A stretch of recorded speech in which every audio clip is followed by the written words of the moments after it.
मी बारामतीच्या गोजूबावी परिसरातील आटोळे वस्ती या ठिकाणी आहे. ही इकडे दाखवतो, ही आटोळेंची वस्ती आहे. आणि आता मी दुसऱ्या बाजूला माझ्या इकडे पाठीमागे दाखवतो, ही ती जागा आहे. गोजूबावीचा हा ट्रॅक आहे धावपट्टीचा.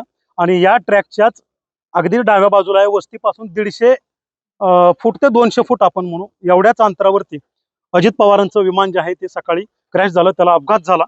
आणि याच ठिकाणच्या या वस्तीवरचे हे कुटुंबातील जे सदस्य होते हे मदतीला धावून गेले होते.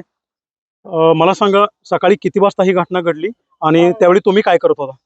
त्यावेळेला मुलं घालवायसाठी मी बाहेर आलते. 9:15 वाजले त्या 8:45 झाली. विमान येते, मी ती पडतय तोपर्यंत ते आलं. गोल फिरत फिरतच येऊन गिरट्या घालतच आलं होतं. ते गिरट्या घालत आल्यानंतर तिथं मोठा दगड होता, त्या दगडाला टेकलं आणि टेकल्यानंतर पलटी झालं आणि मग बाळ झाला. मी मोठ्याने आरडली. मग हे मुलगा आणि मालक माझे पळत आले तिथं. दगडाला टेकलं हे तुम्ही स्वतः पाहिलं का तुमचा अंदाज आहे? अंदाज नाही, कारण मी रोडवरच होती. मला तिथून दिसलं ती पुढचं टोक असतं ते असं खाली झालं. खाली झाल्यामुळे पलटी झालं आणि पट्टीला धडकून ती धडकल्याबरोबर खाली कलटी झाली की स्फोट झाला की मी मोठ्याने आरडली की माझं मुलगा आणि मालक पळत गेले पाहण्यासाठी. पुढे काय झालं मग? नेमकं तुम्ही काय केलं? काय आम्ही हे इथं आलो की ती पार्ट उडायला लागलं. मी ह्यांना आरडली पुढे जाऊ नका, कारण काय होईल काय सांगतात ना, पोट कुटक्या येतोय ते फटाफटा बार व्हायला लागले त्यातून. आमच्या घराच्या पाठीमागे त्याचे उडलेले सगळे पार्ट आलेले, ते असं क्रॅश झाल्या असं म्हणजे पलटी होऊन त्याचा स्फोट असा एका सेकंदाचा सगळा मोठा स्फोट झालता. आणि ते स्फोट झाल्यावरती एवढा मोठा खूप झालता की ते अजून कधीच झाला नव्हता. असा फर्स्ट टाइम पहिलीच घटना आहे. आणि आम्हाला म्हणजे माहित नव्हतं ह्यात खरंच दादा असतील, पण ते नंतर म्हणजे आम्ही सगळे अग्निशामक हे आले, त्यांची सभा होती, ते सभेसाठी म्हणजे जाणार होते. ते दादा यायचे म्हणल्या त्यांची सगळी अगोदर तयारी असते, कार्यकर्ते सिक्युरिटी सगळी त्यांना माहिती होतं. आणि ते दादांचं प्लेन होते ते त्यांना कळलेलं. ते लगेच असे म्हणजे ही घटना घडल्या 5 ते 10 मिनिटात सगळे वरून पोलीस आणि त्यांचे ते कार्यकर्ते सगळे आले. आणि ते आल्यानंतर त्यांनी मग म्हणजे असं मोठं म्हणजे स्फोट जाळत चाललेला, म्हणजे ते पण काही करू एवढे आम्ही होते, पण एवढे असे म्हणजे कोणच काही करू शकलो नाही. म्हणजे आगी पुढे आपण काहीच त्या आगीमध्ये त्या प्लेन मध्ये अजित पवार हे माहित होतं तुम्हाला? आम्हाला नव्हतं माहित, नंतर कळलं. पण त्यांचं म्हणजे ते प्लेन मध्येच त्यांचे दुर्दैवी असं म्हणजे मृत्यू डेट म्हणजे आतमध्येच झाली. स्फोट झाल्या बरोबर त्यांचा असा चेहरा असा म्हणजे दिसत नव्हता, खूप विद्रूप झालेला. तुम्हाला स्वतःला ओळखायला आले ते अजित पवार? आम्हाला स्वतः नाही ओळखायला आले, त्यांची बॉडी ही आम्ही पाहिली. पण ते पाहिल्यानंतर म्हणजे आम्ही बादल्याने पाणी नेलं, ती ओतलं आणि नंतर नवीन कापड ब्लँकेट हे आम्ही इथून दिले त्यांना ते गुंडाळण्यासाठी बॉडी. मग ते गुंडाळे आणि ते नेल्यानंतर नंतर आम्हाला कळलं की त्यांचे ते वॉच आणि ते गॉगल होते ते होता साईडला, आणि त्यांचे ते सिक्युरिटी गार्ड PA हे ते होते तिथं. त्यांनी फोनवरून कळलं की हे दादा आहेत. हा, त्यांनी ओळखलं त्यांच्या त्या सिक्युरिटी गार्डनी. मग कळलं की हे दादा आहेत. मग ते अशी म्हणजे खूप वाईट घटना घडली. किती मोठा धक्का होता तुमच्यासाठी? आपला नेता आहे, पहाटे 6 पासून आपल्यासाठी काम करतो आणि आज सकाळी 9 ला आपल्या समोर आगीत होरपळतोय. ऐकल्यावर असा धक्का बसला की वाटलं आपल्या बारामतीची शानच गेली. गोजूबाईची शान लय इथं सभाई झाल्या होत्या गोजूबाईमध्ये. आमचं सासरा बी सरपंच होतं, तेव्हा बी त्यांच्या सभा झाल्या होत्या तिथं. पण काही आता हे झालं काय, बारामतीचा नव्हे तर अख्ख्या महाराष्ट्राचाच राजा माणूस हरपला आणि आपल्या सगळ्यांसाठी म्हणजे खूप हळहळ व्यक्त होते. त्यांच्यासाठी किती शब्द बोलले तर आपल्यासाठी म्हणजे अपूर्णच, कमीच आहे. किती प्रेम करायचं अजित पवारांवर तुम्ही? म्हणजे खूप असे ते सारखे राऊंडला यायचे, काही का म्हणजे गावात कार्यक्रम वगैरे असले किंवा त्यांची मीटिंग असली, सभा असं म्हणजे हे पाठीमाग विमानतळ असल्यामुळे त्यांचे चक्कर व्हायची. पण ते म्हणजे खूप खूप असे चांगले होते. कसं नेलं अजित पवारांना इथून? ज्यावेळी या ठिकाणी ही घटना घडली, हे पोलीस यंत्रणा आली, अग्निशामक आलं, मग इथून अजित पवारांना वरती कसं नेलं? वरती नाही नेलं. तुम्ही होता तिथं?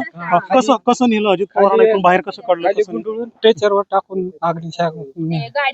गाडीत नेलं त्यांना. बरं, किती लोक होते या दुर्घटनेमध्ये? सगळे त्यांचे 6 लोक आहेत. 6 लोक.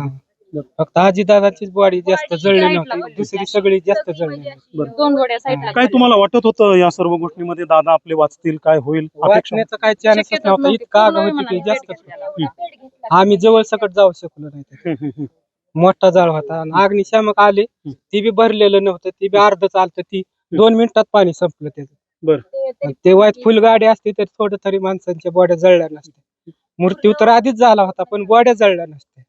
किती मोठा धक्का होता हा सकाळचा तुमच्यासाठी? सकाळची प्रहर होती आणि अगदी हसत खेळतचं वातावरण अचानक हे असं घडेल असं वाटलं होतं का? असं तर वाटलंच नव्हतं. आमची कामच चालली होती पण ती गावातूनच असं विमान खाली येत होतं, खाली खाली लहान मुलं पण म्हणायची विमानदारा विमान, इतकं खालून येत होतं गावातून ती विमान. आणि शेवटी आलं, पुढे गेलं आणि तिथून माघारी फिरलं जिथं उतरायचं होतं तिथून, आणि दुसऱ्या वेळेस तिथं थांबून असं जाणार होतं पुढं, तोपर्यंत ती वरती ते गेलंच नाही, खालीच हे झालं. विमान गिरट्या मारताना तुम्ही बघितलं होतं त्यावेळी आग वगैरे लागली होती सगळ्या विमानाला? आमच्या गावातल्या लोकांनी बघितलं, आग नव्हती लागली, गिरटा घालत होतं तवा.